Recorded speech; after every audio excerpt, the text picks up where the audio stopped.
विभाग लगभग कितने को है, तमाम ऐसी संस्थान है, जबकि मोदी जी एक भी जो सरकारी संस्थान है उनका स्थापना नहीं किया और मोदी जी खाली देखते जा रहे हैं। मुझे आपको लगता है कहीं ना कहीं एक तरफ मंदिर बनाने के नाम पर इतना खर्च कर रहे हैं, दूसरी तरफ सरकारी संस्थान को बेच करके सड़क पे ला रहे हैं कर्मचारियों को? देखिए, देश का पैसा, अभी आपने देखा मंदिर का जिक्र किया, 1400 करोड़ रुपए इसके पहले चंदा आया था, वो घोटाला हो गया। अभी जौनपुर में मंदिर के नाम पे चंदा मांगने वाले लोग, अभी मुकदमा लिखा गया है।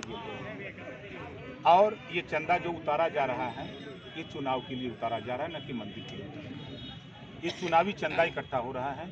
अगर ये मंदिर बनाने के लिए तो एक एक दिन में तो 100-100 करोड़ रुपया आ रहा है, कितना रुपया मंदिर में लगेगा? तो ये एक तरह से वो भारतीय जनता पार्टी ये अपना चुनावी चंदा राम के नाम पे इकट्ठा कर रही है। नीमच के सांसद, कांग्रेस सांसद और पूर्व मंत्री, केंद्रीय मंत्री, उन्होंने आरोप लगाया है कि मंदिर का चंदा एकत्र करके और आरएसएस के लोग उसका दुरुपयोग कर रहे हैं, शराब पी रहे हैं और उसको मजे में उड़ा रहे हैं। कहाँ तक आपने देखा होगा कि आपके भी इलाके में, आपके ज़िले में जब सरस्वती जी, लक्ष्मी जी, दुर्गा जी की पूजा होती है तो लोग चंदा इकट्ठा करते हैं, 10 लोग बोलते हैं, चंदा उतारते हैं। और जब पूजा शुरू होती है, पूजा ख़त्म होती है, तो आपने देखा होगा कि रोड पर जब डीजे बजता है तो डीजे में नाचने वाले वही टीम के लोग होते हैं जो चंदा मांगने वाले 100% वो पीने वाले लोग होते हैं। सड़क पर चलना दूभर हो जाता है। अगर उनका डीजे बजता है, आपकी गाड़ी जा रही है तो डीजे से ज़्यादा आपकी गाड़ी से आवाज़ आती है। ये तो इतिहास है, वो सही कह रहे हैं जो कह रहे हैं। ये थोड़ा सा हम लोगों को समझा दीजिए कि कौन ऐसे डीजे पर, कौन बीजेपी के नेता या कोई और दल नाचेगा वैसे हुड़दंगी टाइप के? जो लोग चंदा मांग रहे हैं, किस लिए मांग रहे हैं? आज नचा रहे हैं ना किसानों को। आप बताइए, चीन भारत में घुस आया, रक्षा मंत्री सदन में बोल रहे हैं। चीन भारत में घुस आया, रक्षा मंत्री बोल रहे हैं, और ये कील कहाँ गाड़ रहे हैं, अपनी सड़क कहाँ खोद रहे हैं, कटीला तार कहाँ लगा रहे हैं? किसानों के सामने। इनको पाकिस्तान के सामने जाके हिम्मत नहीं है, वहाँ नहीं जरूरत है, तो ये कहाँ नाच रहे हैं? ये अडानी और अंबानी के इर्द गिर्द नाच रहे हैं। जैसे कि यूपी में गुंडों बदमाशों के खिलाफ जो योगी जी अभियान शुरू किया है और उसको लेकर के तमाम कितने बदमाश मारे गए, और उसके बाद अब उस अभियान की कड़ी में अब तमाम अंसारी बंदूकों का और तमाम घर तोड़े जा रहे हैं, और दूसरी तरफ ये लोग आरोप लगा रहे हैं विरोधी की ये साजिशन ये तोड़े जा रहे हैं। ये योगी जी एक तरफा कार्रवाई कर रहे हैं। क्या आपको लगता है कि मतलब ये सही है? 100% ये हिंदू मुसलमान की राजनीति कर रहे हैं। अगर ऐसा नहीं है, मुख्तार अंसारी के खिलाफ 15 मुकदमे हैं, ब्रिजेश सिंह के खिलाफ 105 मुकदमे हैं, धनंजय सिंह, अभय सिंह, राठी 100 मुकदमे हैं, उनके खिलाफ कार्रवाई क्यों नहीं? खाली अतीक अहमद दिखते हैं, मुख्तार अंसारी दिखते हैं, यही अपराधी हैं।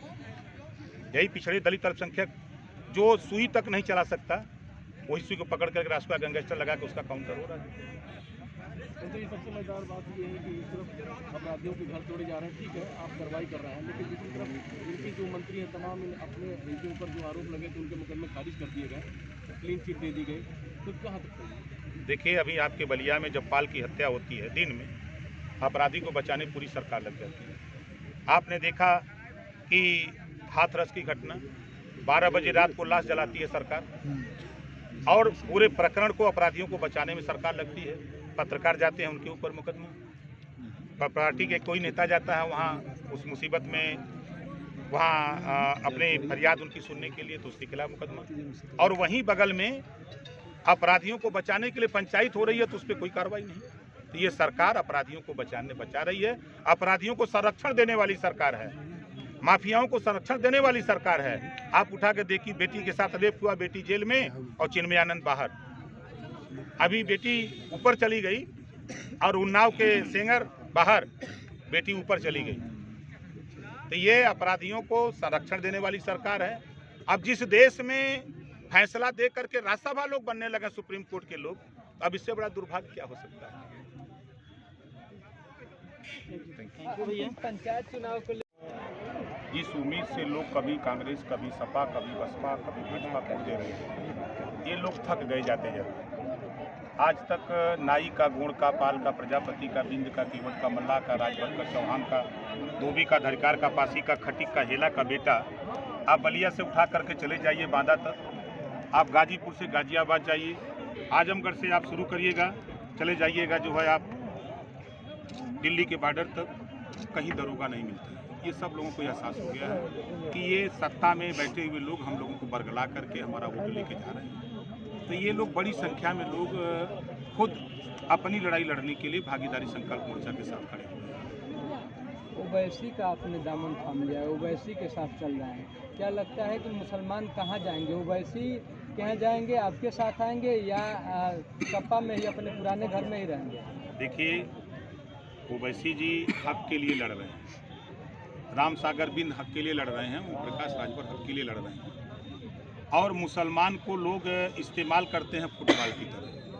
कभी कांग्रेस अपने पाले में ले लिया, तो कभी सपा ने ले लिया, कभी बसपा ने, कभी भाजपा ने भी इस्तेमाल सब लोग कर रहे हैं। और ओवैसी जी करें कि हम इस्तेमाल नहीं, हम हक के लिए, हिस्सेदारी के लिए हम मोर्चे में शामिल हैं और हम लोग मिल करके सरकार बनाएंगे। आज द प्रिंट जो इंग्लिश पेपर है उसके एडिटर हैं शेखर गुप्ता जी, उनका आंकड़ा है कि 18% आबादी उत्तर प्रदेश में राजभर की है और 18% मुसलमान है। 18 दूनी 36, 35 पे सरकार बननी है।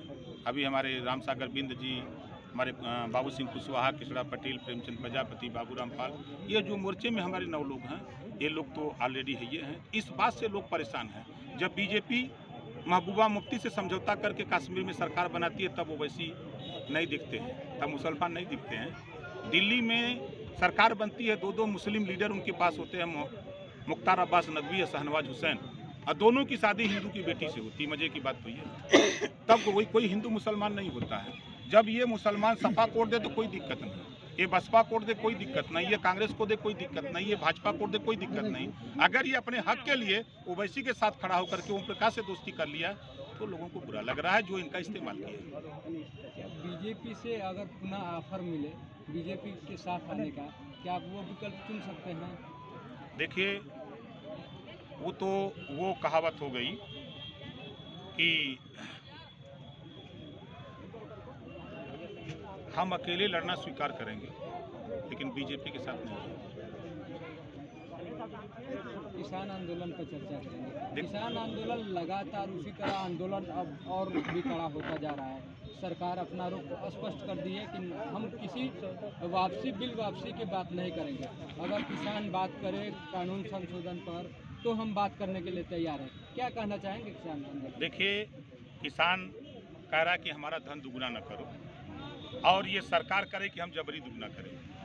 इन्होंने दिया फार्मूला, जो 2014 के पहले यूरिया 50 किलो 200 रुपया में मिलती थी, किसानों का धन दुगना करने लगे तो उसमें से 5 किलो कम कर दिया, 100 रुपया रेट बढ़ा दिया, 45 किलो 300। अब ये इसी को खाली समझा दें कि क्या किसानों का धन दुगना हो रहा है कि उद्योगपतियों का धन दुगना हो रहा है।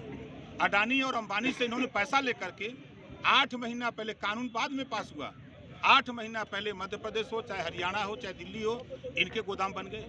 8 महीना पहले ये अडानी और अंबानी के इशारे पर उनसे पैसा ले लिया इन लोगों ने। पैसा लेकर के उनके ये चौकीदार बने हुए हैं, इस नाते ये किसानों का साथ नहीं दे रहे हैं।